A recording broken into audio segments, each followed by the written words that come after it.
Welcome to Smashed Avo Property. Today I'm speaking with Caleb Gray, and this is the second round he's been on the podcast. And today he want to talk about less of his personal portfolio and more about regional areas. So you're still looking for all the same things, you're just doing it on a smaller scale, that's for sure. So, and when you look at if you are looking at the data, and you might see, instead of looking at the specific numbers, say the population's grown by 500 people in the last 2 years, you might be like, oh, that's not much. But if the town's only 20,000 people, then yeah, that's a bit as a percentage. I think you're still, probably the main thing is you're looking at a regional town that has many sources of job demands. You're not looking at off one thing. It's not just tourism. It's not just a mining town.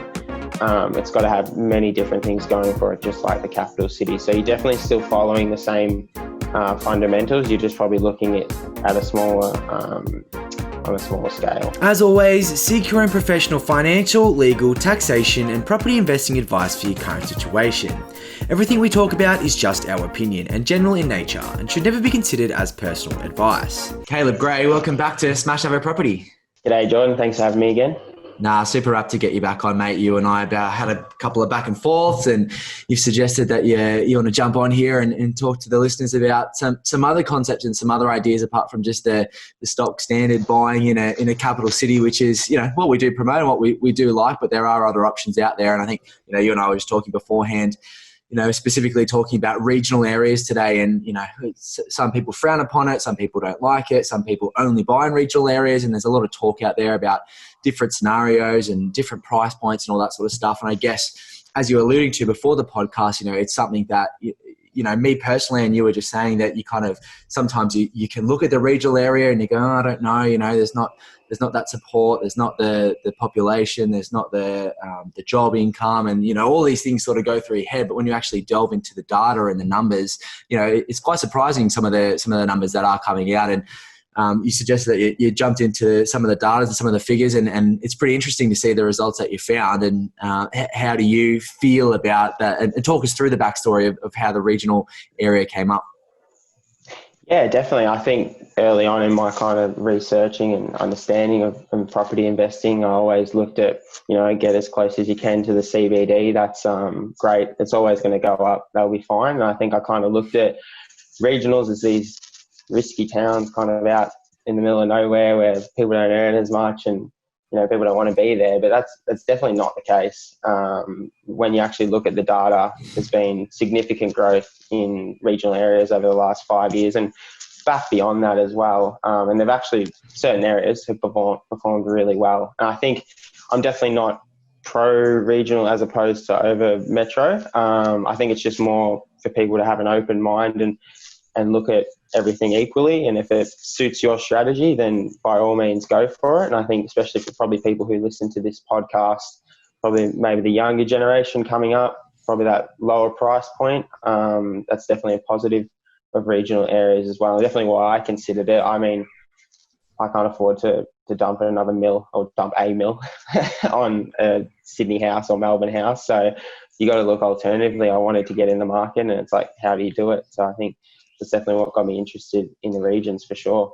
Yeah, 100%. It all comes down to affordability and if you are in that younger demographic and trying to get into the market but can't, as you say, afford $1 million in a prime location, which we always talk about, the blue chip locations, what are the alternatives to maybe get your foot in the door, to maybe have that stepping stone property to, allow you to grow some equity and then maybe able to get into one of those prime areas. And it's also a key player in diversification of a portfolio as well. So you might have a couple of properties in the main, a couple of the main cities, and then want to diversify out to a regional area. And as you were saying, some areas have done really well. There are certain sectors that have gone really well. And I think, specifically talking today, and I think we'll probably have another podcast and come back and look at how things have changed and how mindsets change. But if we're talking about like specifically today, being sort of in the coronavirus pandemic and how things are shifting and how things are changing. People are working online, working remotely, and, you know, having that flexibility to be able to move into a more affordable area while still having those, you know, Sydney, Melbourne, capital city incomes. If someone can still be on, you know, six figures and live out in a regional area, or not not necessarily regional as like, the middle of nowhere, but, the outer fringes. And I think that's a good sort of clarification that we should have today too, is like what classifies a regional area. But just that movement to move into a different area and be able to enjoy, maybe having that bigger backyard again that, the Australian white picket fence dream is. It's hard to do in the inner city suburb now for a lower price point, and being able to move out, and even if it is traveling into the city once or twice a week, if it's on a fast train or, even if it's an hour or two commute, it's still having that flexibility to work from home. And there's a big shift happening at the moment. It's going to be interesting to watch, as I said, over the next couple of years to see how that plays out. And I think we'll look back on this and see how it has shifted. And I think, talking about what you were suggesting before is like looking negatively into a regional area, there are, these bigger things that make you feel like there are, like, the mining towns, buying into a mining town. Everyone hears these stories of buying into a mining town's bad, you shouldn't do it. And, people have been burnt by it, and 100% agree with that. But, talking about buying a regional property isn't just in these mining towns. And then, there was these spruikers, a long time ago. There's probably still spruikers out there now, but there were spruikers that would, fly you into, some location and walk you around and show you all these pristine properties, and, they'd be making a commission and, sell you all these promises of massive growth over multiple years. And then you buy a property, you fly back out, and it doesn't go anywhere for 15 years. And people feel really burnt by that. I think, there's a lot of those scenarios which have made the regional areas have a negative connotation. And then, also being reinforced with the main capital cities performing really well over the last 10, 20, 30 years. But let's delve into the data. What are some of the things that you've been looking at in terms of regional areas? Yeah, I think so. And just to clarify, I think when we're talking about regional areas, it's basically anywhere out of the metro and suburban areas. So, for instance, I'm on the Gold Coast. I would still consider that regional, probably consider Newcastle regional as well in Sydney. And then you've obviously got like your Ballarat, Bendigo and Melbourne, and you can go around the country, and obviously there's a heap there. And I think, yeah, definitely now coronavirus has highlighted these regional areas, or areas outside the city, because people can work from home. They can have a better lifestyle. I mean, think about being up here on the Gold Coast, or even in Byron. A lot of people have moved up from Sydney to there, even just to rent, and rentals are going through the roof because they're not going into the CBD, into an office. They can work from home. Why not be able to surf in the morning? That's for sure. I know early in the piece, just locally, I heard around here, there's lots of Melbourne and Sydney buyers coming up here, and I kind of thought, oh yeah, like that's easy to say. It is easy to say that, but talking to older agents, people selling properties, it's definitely 100% true. And the data hasn't reflected that yet, but being on the ground, it's 100% true. There's people coming from all over the place to be on the Gold Coast, which is a regional area. So there's a lot of these lifestyle areas for sure. You got your lovely wine regions, your mountains, your coastal areas. Like they're nice places for sure. And why not, work from home? I think that's highlighted that right now. There's something interesting put out by the Regional Australia Institute, where the last census, more people actually moved from the city to regional areas than vice versa.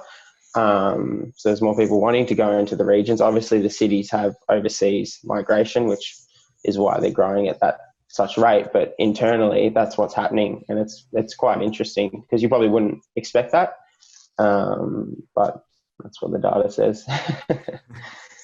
Yeah, 100%. It's so it's so interesting to see that transition. Like when you think about some of the commute times from even the middle rings of the inner cities to inner city, it could take you. Like I used to live in Kellyville in Sydney, which to get into the city in peak hour was like an hour and a half to get into the city, and that's why these big sort of working hubs like Norwest and all that sort of stuff really succeeded, is because it was only around the corner, and there was big business hubs working out of there, and now it's like a big district, and they've created a train line out there and all that sort of stuff. So and thanks for clarifying that regional area, because it's a big mind shift now. Instead of being in that sort of middle ring, which a lot of people still are, and commuting in, being stuck in traffic for an hour or something. Like some days to get into Melbourne CBD from where I am is just shocking. You're bumper to bumper for ages.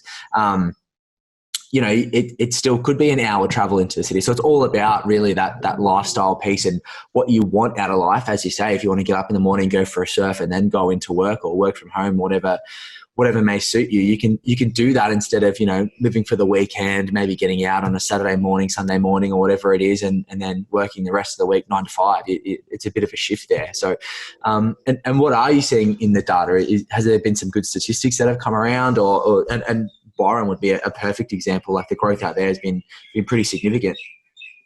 Yeah, definitely. I mean, if you look at so before Corona, you're looking at the last 5 years, I think Tasmania has been one of the biggest growers in Australia, and that's not just Hobart, it's also Launceston, it's also Burnie out there, and then Ballarat and Bendigo have done really well in Melbourne, and there's lots of little areas that are popping up as well. So that's the last 5 years before Corona. I suppose at the moment there's probably a bit of lag in terms of data, so you're probably looking at stuff that's like your realestate.com views on properties, which has definitely seen a shift to your lifestyle areas. And it's probably been, first it will be the renters, they'll move out because, you're not going to, most people can't afford to just go and buy a property unseen, move away, pick their whole life up, but they might go and rent somewhere first, and then we'll probably see an influx in the next 12 to 18 months. And I think probably in Melbourne, unfortunately, like a lot of people are probably reevaluating things, like stuck in your home for an absurd amount of time.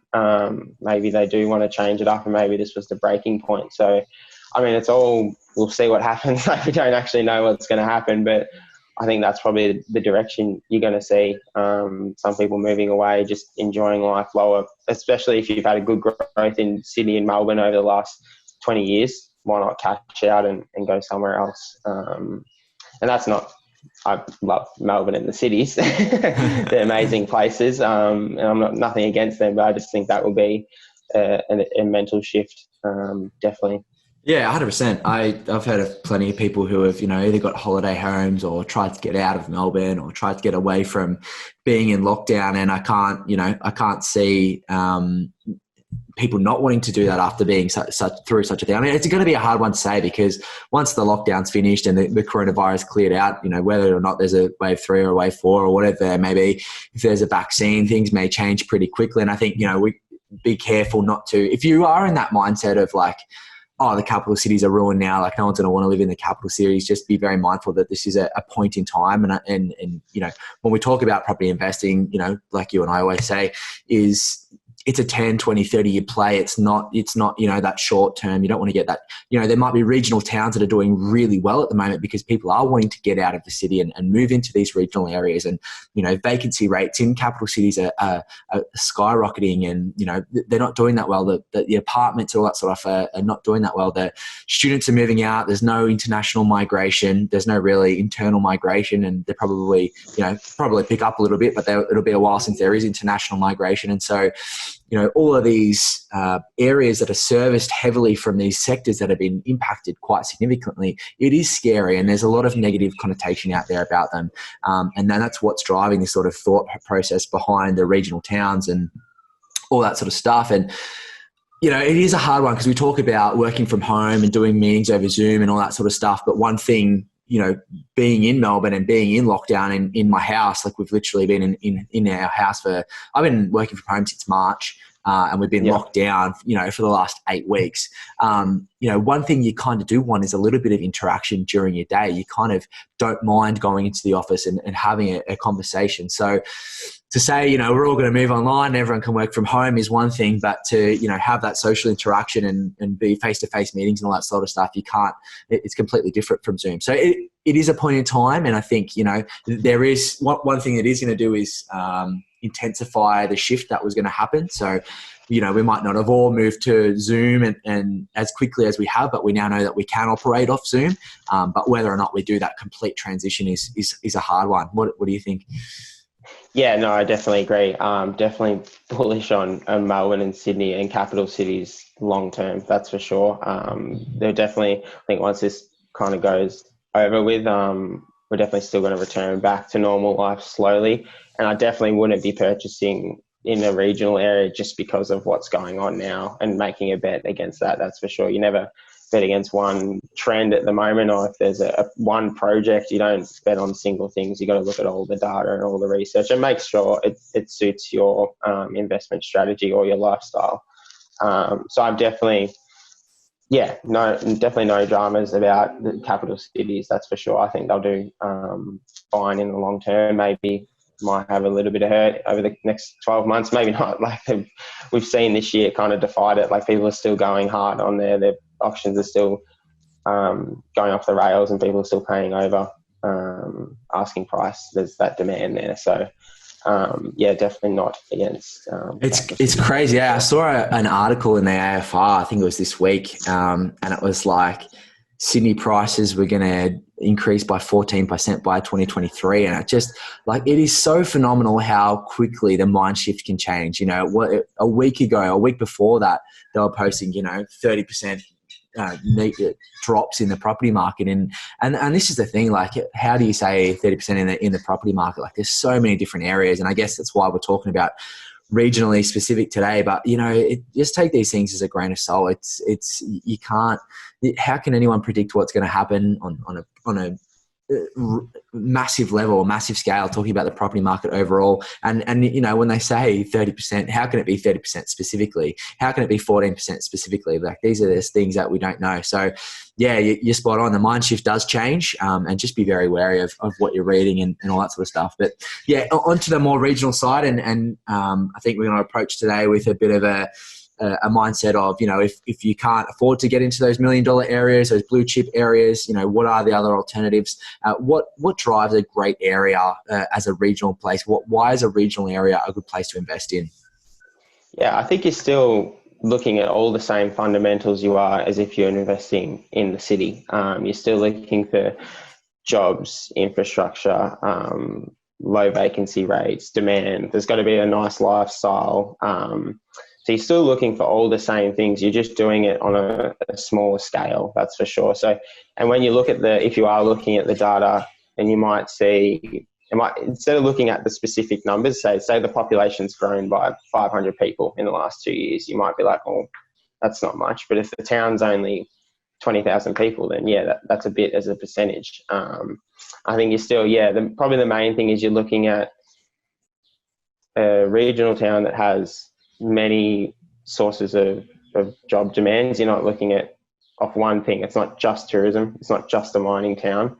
It's got to have many different things going for it, just like the capital city. So you're definitely still following the same fundamentals. You're just probably looking at a smaller, on a smaller scale. That's for sure. Yeah. 100. I think you can probably tackle it based on the two groups. So if you're going for a cash flow play, regional areas, they tend to have higher rental returns, and that's generally because the rental amount has increased faster than the price of the property has. And if you're not so if you're going for a cash flow play, you are getting those higher rental returns. And if you're going for a capital growth play, well, you are actually looking for areas. If we break it down for those fundamentals, what drives the price of property really is income. So if you're able to get a higher income, you can pay more for property. You can leverage more from the banks. You got more security, and they eventually give you more money to invest in the places that you want to live. So, breaking down incomes, well, that all comes down to jobs. So if you're looking for a capital growth play, follow that job growth, follow those areas where people are moving into, where people want to live. There's good growth, there's good job growth, there's good income growth in those areas. And then essentially, the people in those areas have more money, which they can leverage higher and pay more for particular property. So, there's two camps that you can essentially go down, and it suits all purposes. And I think, as you said, it fits into your portfolio in a certain way that you want it to, and it allows you to grab whatever side that you want to and find a property that's going to suit your what you want to fit into your portfolio. Yeah, definitely. I think most people would probably generally speaking, most people would look at regional towns as a good way for their portfolio to add some cash flow in, to get some positively geared properties. And it normally just sort of balances it out, your negatively geared properties in the city, and just help maintain that cash flow.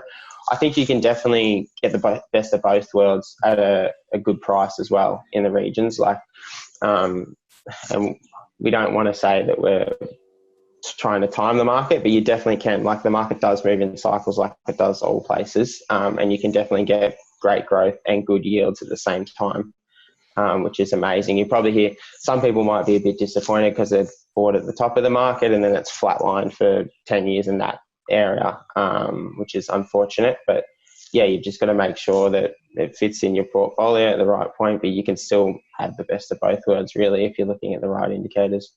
Yeah, it's all about doing your due diligence at the start, I Yeah. guess. And I think, another thing that the pandemic's really demonstrated to me is, I'm quite bullish on capital growth. Like, that's the strategy that I'm going for. That's, for me, when it comes to cash flow versus capital growth, the way I see it is, if I find a capital growth property and it grows really well for the next 10 or 20 years, well, my rental return is actually going to increase with the value of the property as well. So as the value of my property increases, so will the rental. As a yield, it's not going to be as good, but I've only still got the debt that I bought the property with. So, overall it performs really well. But one really key takeaway from this pandemic that's been demonstrated to me from all the sort of, not that there's been a lot of horror stories, but some of the, the struggle stories, the financial stories and all that side of things is, if someone hasn't had the cash flow to be able to hold on to these properties, then they're going to have to sell a capital growth property at a discount. Now, that's not the game plan. Like, you don't want to have to be forced to sell a property. That's where you're losing out. Specifically, off the plan apartments and house and land estate and all those sort of things where you could potentially be in negative equity, having to sell them because you can't hold on to them. That's the worst possible combination of things. And I think that's where you hear most of these horror stories, right? Yeah, definitely. People often get hurt in property investing if they've had to sell out, and that's from not having a buffer and not having your cash flows down pat. I think there's a quote that's like, capital growth wins you the game, but the cash flow keeps you in it. You've got to stay in the game to the end to realise those profits. So that's definitely right. You probably find with people on lower incomes, not lower, but don't have as much excess cash to prop up a negatively geared portfolio, would be more interested in going regional because of the cash flow. And I'm probably in a similar position, definitely, where that's all I can do. I want the cash flow to prop up my life for now, while I'm probably on that increase to a higher income. And that's what I need to do. That gives me the freedom and flexibility to do what I want. I don't have to worry about, I've got to put $2,000 into this property this month. I don't really want to be doing that. I want to be able to travel, go for a surf, change careers if I need to. And it all comes back down to your personal goals and your goals in your portfolio and what you've set everything up to be, I guess. Yeah, what your strategy is. Yeah, I think that's a good way to put it. It's it all comes down, as we always say, down to strategy and what you actually want. What do you want out of life and what do you want out of investing? Like, what's your reason for investing? Are you just investing to make money or investing to, replace a source of income over time? It all comes down to that. So if we are looking in a regional area, what are some things that we should be looking out for? I think definitely we need to be looking at making sure the demand's there. That's for sure. And you can start with the vacancy rates, making sure they're probably 2% is probably like where you're probably comfortable with. If there's vacancies and there's no demand for the area, then it's probably not going to prop up. Most of the times you see with growth, the renters come in first and then the buyers will follow and the price will pick up. I think going back to what we said before, they're multi-industry towns, so they've got different sources of income, different job growths coming through. And that's also probably based on black swan events like we've got with COVID. Like, you've got towns where they're probably based on tourism and that's just gone at the moment. So it kills a big portion of the jobs there. And as you said, lifestyle. So it's got to be somewhere that people want to live, they're not just probably going to move there for work. They also probably want to stay there and have a family, and that demand to stay there is the lifestyle.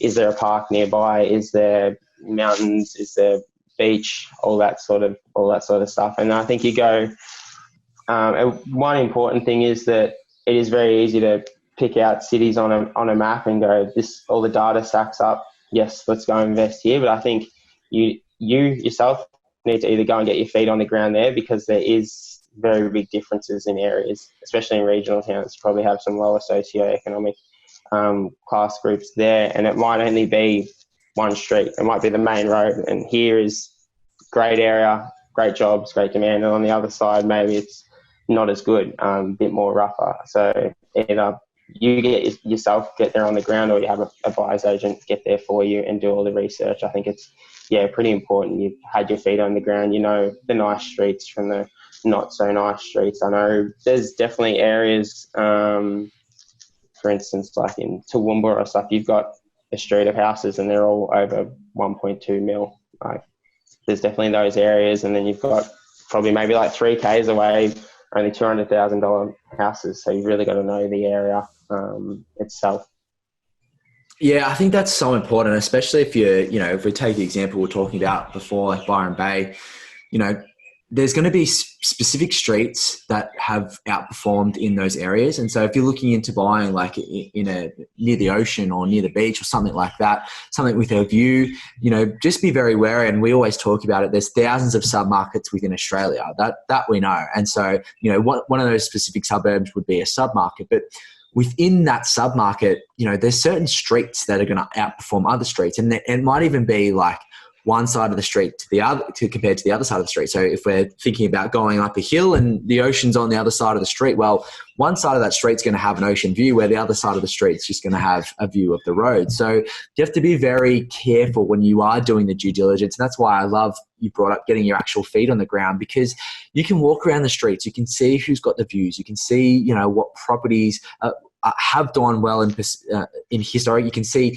where are the wealthier people moving into? Are they doing renovations on these specific properties? Like, you get a feel for the area and what properties are doing well. Are they close to schools? Are they close to the jobs? And all of those sort of stuff. So I think it is super important to get your feet on the ground, have a look around, get a feel for the area, and then just be very mindful, there might be only certain types of properties that do well in that area. It might be, 60s, 70s built. I know different states call different properties different things. So I'm not going to say, specific things, but it might be like bungalows or, certain types of property that do really well in that area. So I think you're spot on with getting your feet on the ground and having a good feel for all the types of properties that are in that area. And speaking of sort of, renovating and doing all that sort of stuff, have you got maybe an example that you can walk through about how people can do renovations in these types of properties and maybe manufacture some equity? Yeah, definitely. When you've got probably first home buyers, probably more suitable for them if they're still living at home, or if you're renting in a share house, and you want to get your foot in the door, but maybe in your local area prices are 900,000 and that's just not realistic for yourself. Those regional cities that are maybe 1.5, 2 hours, even 3 hours away, might be a good place for you to get your foot in the door and purchase a property. And you can take advantage of your government grants, your first home buyers, stamp duty concessions and whatnot. Basically buy that property, and then say most of them you've got to live in the property for 12 months. You can use that 12 months to renovate on weekends, take some annual leave, prop up the place, and you might add 80, 100 grand's worth of equity off 20 grand's worth of renovation, and you've also saved yourself stamp duty. And at the same time, you might just do that on weekends and you come back to the city and live with your parents or live in your share house and continue normal life throughout the week. And then once you've served your period living at the property, then you can rent it out and you've got yourself an investment property that is worth more than what you bought it for, and you'll be getting good yields from it as well. So that's just one way you can kind of get your foot in the door. But that only works for the areas that are just outside the CBD or just outside where you are. If you live in a regional town, then I'm sure you've heard of many stories where they're renovated in their own town because they can get their foot in the door early and they've made profits, and then they can go on from there and rinse and repeat. Yeah, 100%. I think that's a really good point that you brought up. Is like, you know, when these government grants came out originally, I don't know the specific numbers off the top of my head, but it was like you'd have to buy something less than 650 in Melbourne or 700 in Sydney. I don't know the exact numbers, but it was something similar to like that. And it's hard to find, you know, a good quality property for that price in those major cities where, you know, if it was only like 50K less in it for the regional areas outside. So, you know, for 600, you could buy something nice in, you know, in a regional town that, you know, was actually a decent property, a decent, had a decent block of land on it, had some decent prospects on it.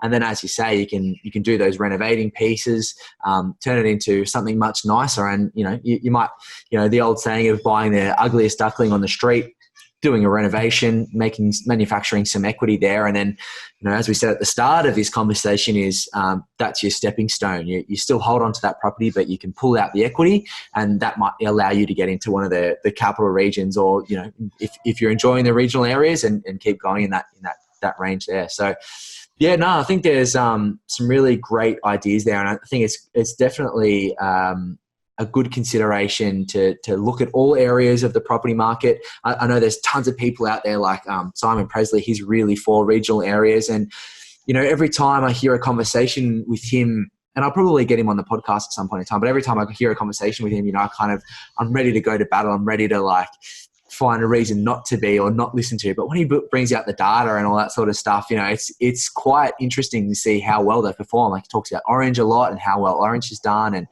all that sort of stuff. And you know, as we said, you know, everyone's got their grain of salt. Everyone's got their opinion on specific areas and doing specific things and adding specific things to your portfolio. But it all comes down to strategy.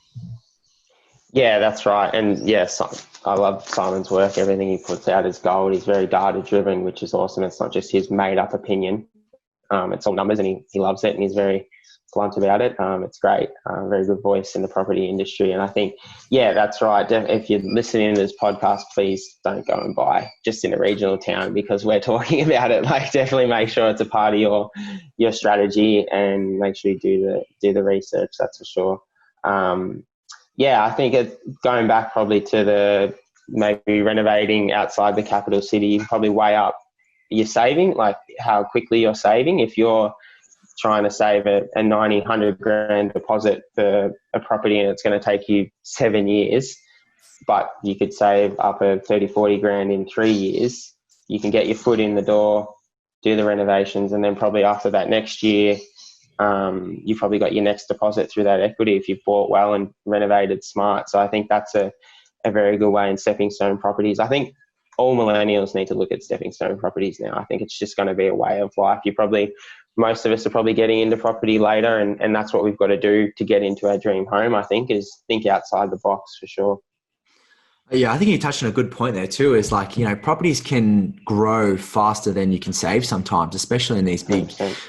Capital cities. So, you know, if you are trying to save that 90 grand deposit, by the time you get there, you might need 120, 130. And so it's like you're constantly falling behind. And by parking your money in an asset that you're already going to invest in anyway, allows you to, you know, ride a wave as per se while you're still saving. Then you can try and manufacture some equity and then you might have enough equity to go out and have a bigger deposit. You might even be able to hold on to that property, which is definitely what we recommend is holding on to properties for the long term and have enough equity to get into the property that you want or the area that you want. So yeah, I think there's some really good points there, mate. What about you specifically? Much happening? Are you looking at getting into another one or how's the portfolio looking? I'm trying. I'm very eager to get into my next one. It's kind of a juggling act now because I want to push the business. I'm obviously putting money into that. And coronavirus is probably, it's playing its tricks, probably with valuers. Bank valuations are probably coming in a little bit lower. I reckon demand, if you're trying to sell your property, the demand's outweighing in 90% of areas, I'd say. But banks are very cautious, so it's very hard to pull equity out. Definitely hopefully within the next year for sure, I'll be looking to go again and probably taking some of my own medicine. I'll probably be looking in a regional area just from that price point and definitely trying to have great yields so it looks after itself, but also get some growth there and might even do a renovation. Yeah, cool. And I think, you know, as you alluded to, that's the play some millennials are going to have to take. It is getting into that lower price point if they want to play the game.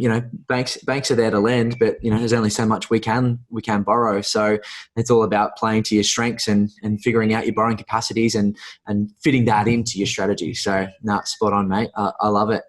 And everything else is doing well. How is the business going? Yeah, good. It's ticking along, definitely.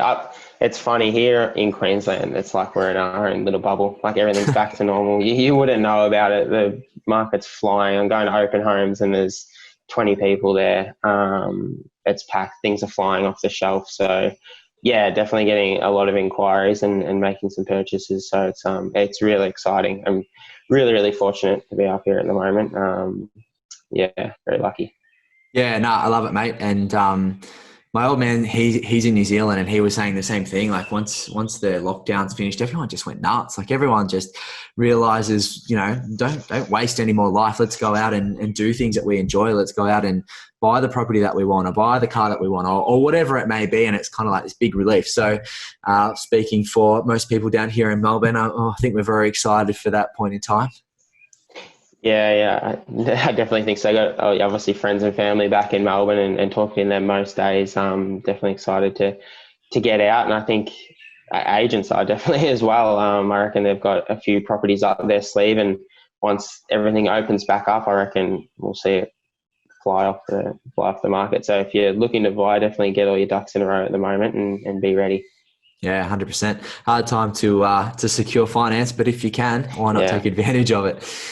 All right, mate. Well, it's always been a great conversation. Thanks for coming on again.